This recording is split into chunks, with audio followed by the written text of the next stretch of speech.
Dans l'actualité internationale, l'armée populaire de libération sahraoui a ciblé 3 positions militaires marocaines dans la région d'El Mahbes.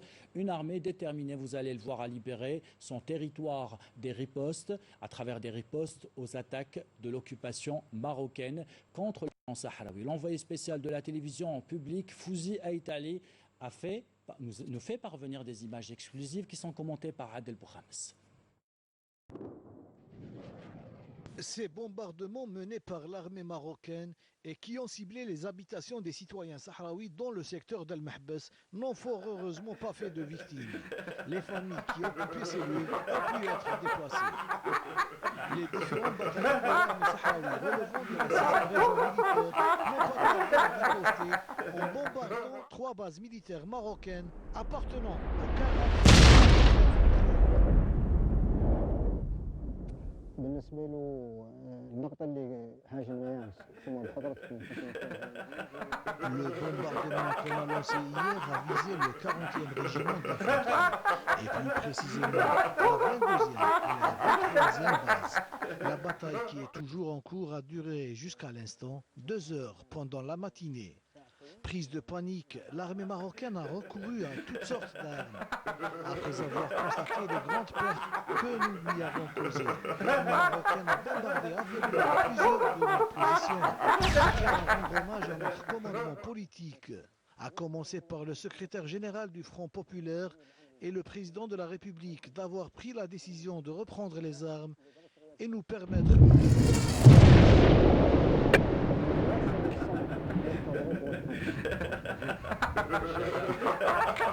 En tant que jeune, je suis prêt à me sacrifier. Je suis prêt à la libération. Une idée que nous nous transmettons de génération en génération. Nous sommes pour obtenir notre indépendance. نجسدوها اليوم ونجسدوها تطوعنا ونجسدوها بمعطى ارواحنا وكل الوطن والشهاده.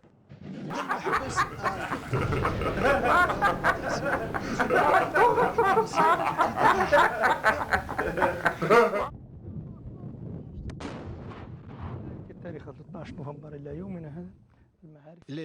On voit dans ce reportage truqué un soi-disant journaliste de guerre au sourire béat couvrir un conflit armé créé de toutes pièces dans une ambiance plutôt joyeuse, ce qui est extrêmement bizarre. Bien sûr, le monde entier a rapidement décelé la mascarade et voici quelques réactions relevées cette semaine sur Facebook. C'est la première fois que je vois un journaliste indifférent au tir, mauvais montage de la Deuxième Guerre mondiale ou encore même dans un film de série B on fait mieux que ça.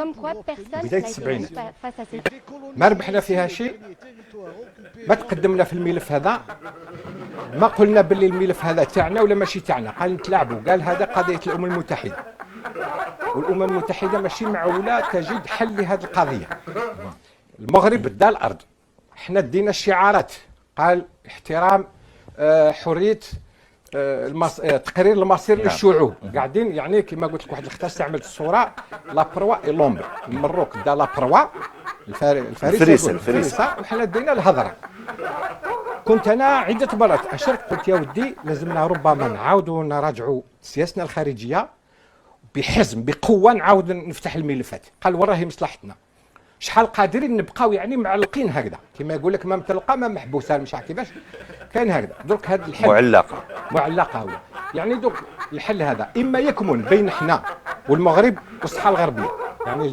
جمهوريه الصحراء الغربيه اما نصيبوا حل 40 سنه الامم المتحده ما صابتناش حل وما راحش تصيب حل والامم المتحده اللي يسيرها مجلس الامن اعضاء المجلس الامن كلهم يعني تبناو الموقف المغربي ماشي الموقف الجزائري نعم احنا خاسرين حاصلين في هذه الازمه وربما كاش نهار يقدر يتسببنا في حرب مع المغرب لازم نفتحوا عينينا على الحقائق والمغرب باستطاعته ان يعلن حربا على الجزائر لكن هل الجزائر ممكن باستطاعتها انا اسال لا لكن هل الجزائر قادره تعلن الحرب على هاي ليك المشكل دوك حنا دوك شغل الدوله تاعنا قلنا ما شغل ما كاين ملفات يعني دي دوسيي ريزيرفي يشوف فيهم رئيس الجمهوريه الشعب ما عندوش حق يهضر في الاخر حنا قال عندنا فاهمين هادو راهم يدبروا في الملفات هو حاط الملف في الحقيقه حطه تحت الكرسي ما عالج القضيه ما والو يتخبى في الايام دائما سياستنا هذاك نتخباو في الايام قال لك خلي كاش نهار يا خويا ما نقدروش حنا نبقاو في الوضعيات دي بالنسبه للملف هذا، لانه ماشي الملف في حد ذاته برك،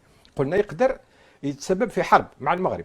حنا درك على غربنا، المروك عنده ستاتيو هذا تاع مومبر اسوسيي، يعني عنده ستاتيو تاع مومبر اسيميلي دو لوطون مع امريكا منذ الابد، منذ الستينات. وبالمناسبه سيد نور الدين بكروح، العضويات في لوطون هي عضويات مختلفه يعني. كما دوك الاتحاد الاوروبي مثلا، الاتحاد الاوروبي على الصعيد الاقتصادي عنده ديزاكور داسوسياسيون مع المغرب منذ التسعينيات، مع تونس، وفي بدايه القرن هذا 21 مع الجزائر. يعني شغل شبه كانك عضو، ما راكش مومبر، كاين شروط، راك ان مومبر اسيميلي، عندك ان ستاتيو انترميديير. دوك على غربنا عندنا دوله جارنا عنده تحالف عسكري اقتصادي في كل من سياسي، هذا المغرب. تونس صبحت كيف غدوه الله لا يقدر، رانا غربا وشرقا، ما نهضروش على جنوبا، ليبيا مهلوكه الحاله، موريتانيا، المالي، النيجر، كلهم الناس كل تعرف باللي راه يعني واش وراهم مستقبلنا حنا. وزيد احنا بزاف الناس يقول لك حنا دوك عندنا جيش متطور، كسب خبره، لكن الجيش هذا منين يجي؟ 99% من التجهيز تاعو جاي من الخارج. كل الاجهزه العسكريه يدخل عندنا، امريكا عندها القائمه، كل الدول، فرنسا عندها القائمه بالضبط. على بالهم مستوى تاعنا التجهيزي، العتاد اللي عندنا، القدرات العسكريه يعرفوها خير منا ربما، ويعرفوا وين راهي ويعرفوا قدرتها، وعندهم كل المؤهلات باش هذه القوه العسكريه يقدروا يعني يجعلوا منها ما تتحركش، كما داروا مع صدام حسين، مع عندهم ساتيليت عندهم. اذا وين راهي هذه الرؤيه الجيوستراتيجيه كيفاش يقولوا الاستشرافيه لمستقبل الجزائر؟ هل احنا نقول لك، انا قلت لك لو كان الجزائر عرضت على امريكا باش تحصل على لو ستاتيو هذا كما دارت تونس، ما كانوا يقبلوها امريكا. لماذا؟